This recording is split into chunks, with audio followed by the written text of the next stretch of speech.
next Saturday is our women's breakfast, the final for the year.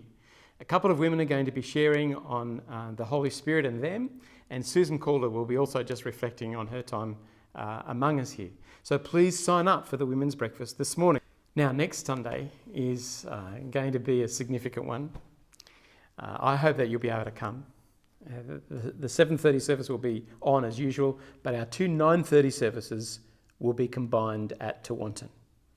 Immediately following the service, we'll welcome the 7:30 people among us, I trust. There'll be some speeches of thanks and farewell, and then we'll have some lunch together at 12 noon. The arrangements are for the lunch that you pay $10 per person or $25 for a family, and we'd love you to bring some extra chairs, rugs, that which you want to drink, along with some plastic cups or something like that for you. That would be fantastic. Please do sign up if you haven't already done so on the sign-up sheets at the welcome desk this morning. Our next random act of prayer is Saturday morning, the 23rd of November at 10 a.m. at Tewantin. Now, the reason it's at 10 a.m. on Saturday the 23rd, it's designed to be at exactly the same time as my installation as Bishop of Bathurst. That's at 11 o'clock, but that's daylight saving time, so 10 o'clock here. And I would love to think that as that service begins, there's a great crowd of people gathering at Tewantin to pray for me and the wider work of the Anglican Church of Noosa. That would be very special to know. A couple of months back, I interviewed Vittoria about the fact that she was heading to Bible college in Costa Rica with her sister Rhianna. And I asked Vittoria to send us a video update. So here's a word from Vittoria and Rhianna. Hello. I don't know if you guys noticed, but Rhianna and I haven't been at church for the past few weeks. We've actually been in Costa Rica attending Bible college.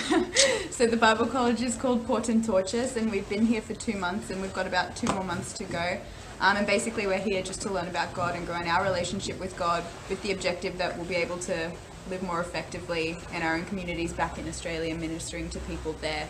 And so what the Bible College involves is us and 24 other students, all from different countries, all from different cultures, learning about God and His Word. So far we've done studies on like the book of James, the book of Romans, we've done a study on the life of David, and basically what we do is just grow in our knowledge of each of those, and we submit essays for them and they get marked. But yeah, it's been a lot of fun, and I think we're both definitely learning a lot. Yeah. So also during our time here, we go on a week's mission trip to the outskirts of Costa Rica, a little town in the outskirts of Costa Rica. And basically what we do there is kind of like what we do in our ministries here. We actually go to a school there, we go to an old people's home, we go to a disabled facility, and we also have to do something for the church basically. So Rhianna, for example, is in the old people's home, and so have you got any activities that you've planned so far? Yeah, it largely focuses around again sort of devotionals for them. It's striking the balance of entering into like a good relationship with these people and like gaining their friendship and their trust, so that you can actually present God to them in a way that where they know that it's coming from a person they trust, and they can see how God works in your own life, and then it makes them eager to meet Him as well. So that's largely the objective of how we're interacting with the people while we're on mission. Well, isn't that wonderful? Please pray that the Lord would do a great work in their lives and bring them back transformed and fired up for sharing the gospel as they return to life in Australia eventually. Now, our mission partner today is the work of the Bush Church Aid Society. And it just so happens that the Bush Church Aid Society supports, in the Diocese of Bathurst, a full-time evangelist. He's been working in Narromine these past 3 years. And James recently put together a little bit of a video where he interviews a farmer about the work of the drought, about the impact of the drought, the challenge of the drought, and the work of the gospel.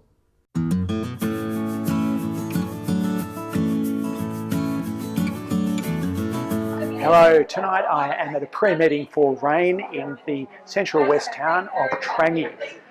It's been a great opportunity to be able to pray for rain, but I thought I'd also take the opportunity to interview a farmer who is attending.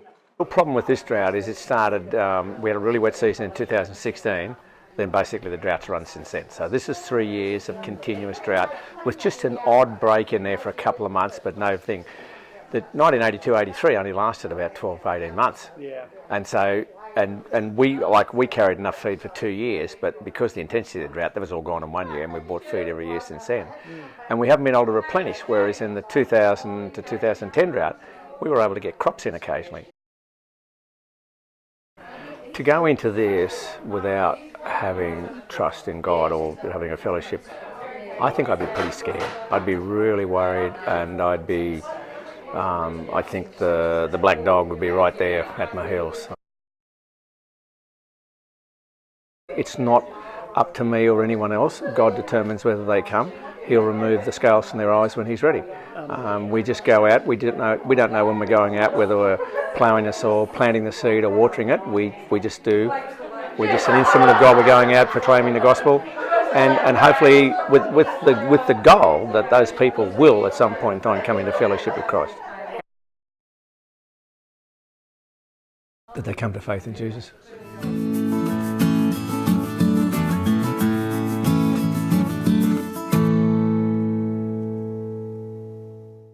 Well, isn't that wonderfully encouraging?